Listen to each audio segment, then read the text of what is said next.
Okay, in this video, I'm going to show you how I set up my charts in tradovate for futures trading in the Nasdaq. We're going to go over the VWAP bands, cumulative delta, RSI, and the volume levels. I want to talk a little bit about different indicators that I use that are helpful in trading, kind of see the levels that we're looking for in reversals, and just show you how to get the chart set up how it needs to be.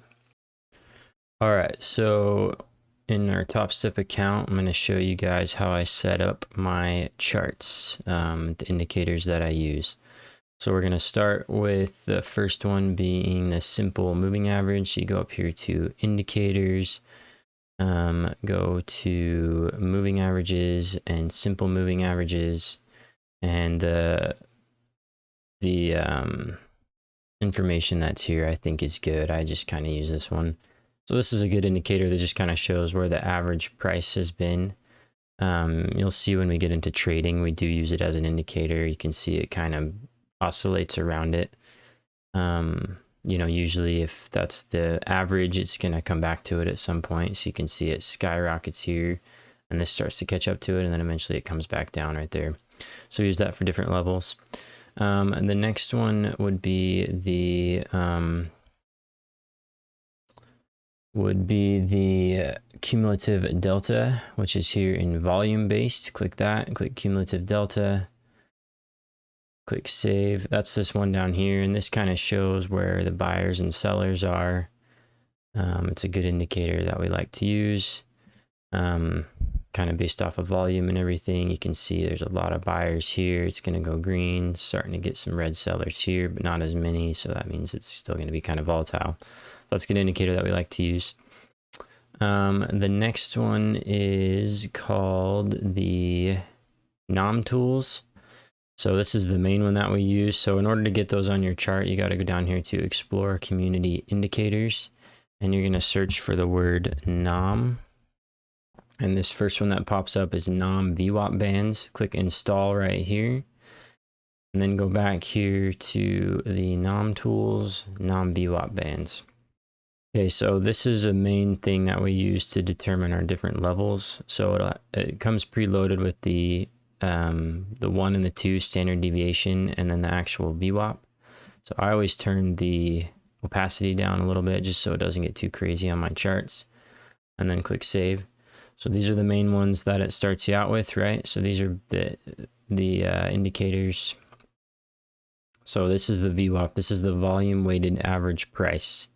So this is like the things that these are rubber banding around. So these are statistic deviations of the volume weighted average price. So as it's reaching these levels, we know at some point it's going to, again, kind of oscillate around this middle line because this is based on the total number of traders trading.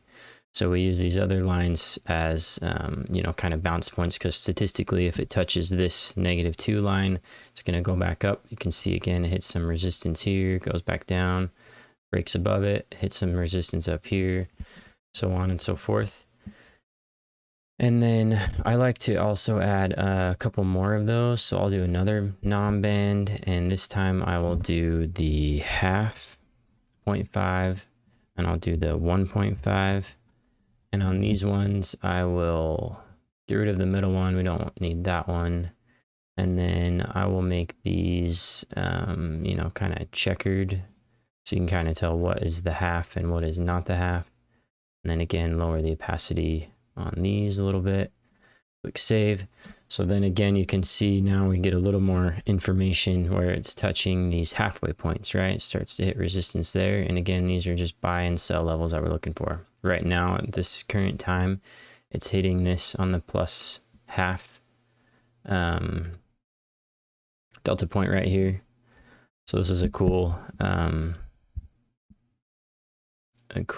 indicator to kind of see what's going on there. The next one would be the actually we're gonna do one more NOM. So let's add one more NOM here, and then this one is gonna be the 2.5 and the 3. And this is a good indicator of just when it is you know, very overbought or very oversold. So I like to make these ones red Actually, yeah, make these red. I'm gonna make these green. And yeah, I'll save that there. So again, you can kind of see that it is showing these extra levels here. Actually, let's change this up a little bit. I'll make this look a little better. So actually, we're gonna do the upper bands are gonna be red, and we're gonna do this one as a checkered one, and I'll show you guys why here in just a second. And the lower bands we're gonna do green. I'm gonna make this one checkered, and we'll lower the opacity a little bit on all those. So these are cool. You can kind of see here it's green, right? And this means it's a good time to buy. If it's ever touching these bands down here, it's going to hit a hard reversal at some point. So you can kind of see here, this really started to tank, and as soon as it touched this band, pretty hard reversal, and it's been up ever since then, right? And you'll see the same thing on the top. So again, you look back right here, you can kind of see how it touches the red and then it goes back down. Those are some cool bands. I would probably lower the opacity on all of these lines again because it can get a little bit confusing. But I do like that. All right, and then the last one that we like to use, if you go up here to free indicators and click a volume profile and match yours to look like this. If you need to pause the video for a second, this is another indicator that we like to use to determine different volume levels on the side here. It's going to take a second to load. Actually, so I think we need to make a couple of adjustments here. So we'll go back to volume profiles and we'll kind of edit this together. So we have this 160, right, left, good. Profile, I like to make this one white. Background color, we're going to do upper value line. I like to make this gray. We'll get rid of the labels. We're going to do the lower line. And again, I'm going to make that gray. And then the value area color, we're going to do this. We're going to do daily. And I think that is everything. We'll click save. And it should take a second to load. All right, and looks like it loaded there. Okay, so that is pretty much it. The only other one that we like to use a little bit is the RSI. So if you go to Explore Community Indicators, you can search for RSI, and there's a couple different ones here. I downloaded this one, RSI histogram. It's pretty nice. You can kind of play around with those. That one's cool. So we'll go here, add the RSI. And I think the settings that it comes with are pretty good. And it kind of shows this level down here. So that's another option you can go with. You can kind of see when it's overbought and oversold. Yeah, kind of like that one. So I think that is all of the ones that we like. So again, we're just using these as different levels to determine when we want to buy and sell, go long and short.